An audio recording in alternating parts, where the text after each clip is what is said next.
Greetings folks, I'm Rawwise Gamgee and welcome to Quick and Dirty Roleplaying. In this video, I'll talk about my experience running The Count, the Castle, and the Curse by R.B. Bow.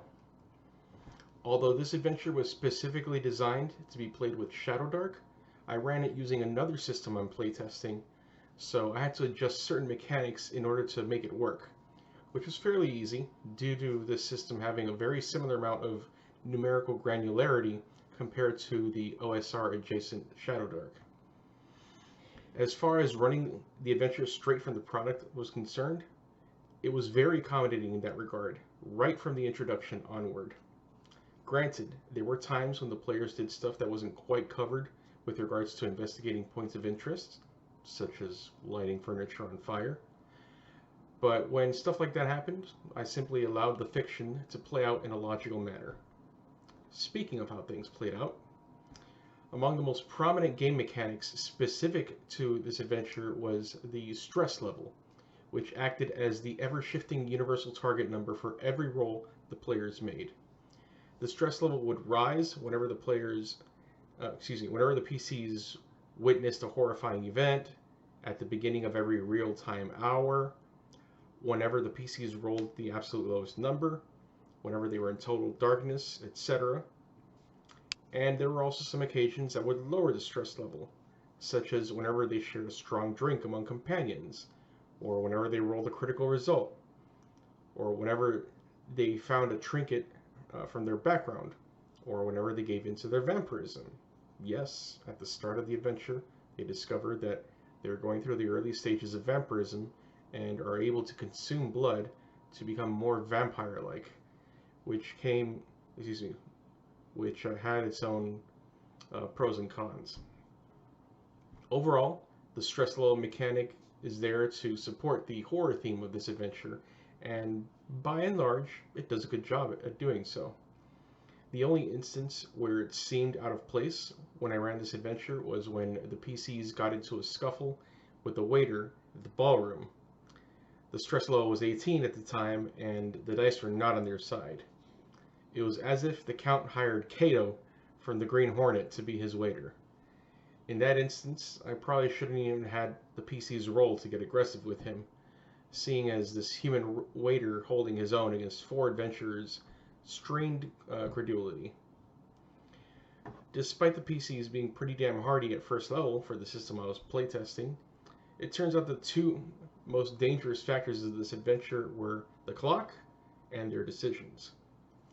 I set the time limit to complete the adventure for 5 real-world hours, which would correspond to them hitting midnight once time was up, which meant that the Count would conclude his game of cat and mouse and come in for the kill. Besides the clock running in real time, the PCs were also able to sacrifice 1 hour of that time to use a short rest in order to rest and recuperate, which they did. Frankly, when they did this, I was somewhat relieved, because I saw 2 of my players yawning as the session went past the 3rd hour. There was also a point where one of the players ate up 5 minutes because he rolled poorly on a lockpicking attempt. Better that than the non-event of you failed to pick the lock. As far as your decisions were concerned, I would chalk this up to them perhaps playing this adventure as if it were a D&D 5th edition adventure, where encounters are designed to be balanced and the modus operandi is search and destroy, even though they start off with only the clothes on their back and the rest of their inventory missing. While they did manage to kill a vampire countess, that battle ate up a good portion of their time, and it was honestly a battle they didn't need to pick. One of the things I liked the most about this adventure is that it was essentially a point crawl, and each room within the castle was covered in 1 page. Whenever they entered a new room, I read them the sensory information text and the most immediately notable points of interest. Whenever they would interact or investigate a point of interest, that's when I would continue with further elaboration. Honestly, I applaud this kind of adventure design, as it not only presents the GM with the exact no-nonsense information they need, and it provides the PCs stuff to meaningfully interact with as well, all without the need for perception rolls. The adventure concluded with the PCs unable to find their way out of the castle by midnight, with the Count slamming the door behind them, telling the PCs, "Time's up," and blowing out all the lights. As I mentioned before, there were a couple of parts that I had to ad hoc in order to account for their unorthodox behavior, but I was able to roll with it. For this style of adventure design, there's no need to account for every possible action the PCs may perform, just the most obvious ones that they would do, which a GM can deduce pretty easily by placing themselves in their shoes. This adventure is extremely flexible and is able to accommodate pretty much any TTRPG system, although due to the wide range of stress levels, systems that have high granularity will benefit more from the ever-shifting stress level track than systems with lower granularity or systems that use a different metric to emulate rising tension, such as Forged in the Dark's position and effect mechanics.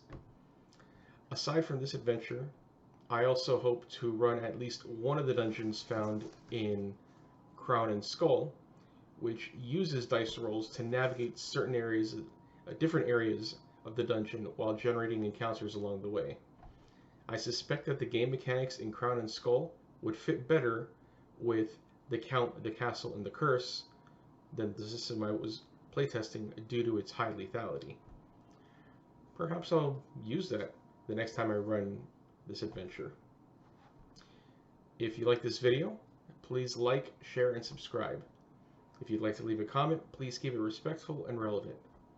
I'd definitely like to read about your experiences either playing or running the Count, the Castle, and the Curse. And to the author R.B. Bow, aka the Deficient Master, you did a great fucking job designing this adventure. I look forward to seeing more adventures designed in this manner if you're so inclined to make them. Until next time, take care folks, and play to find out what happens.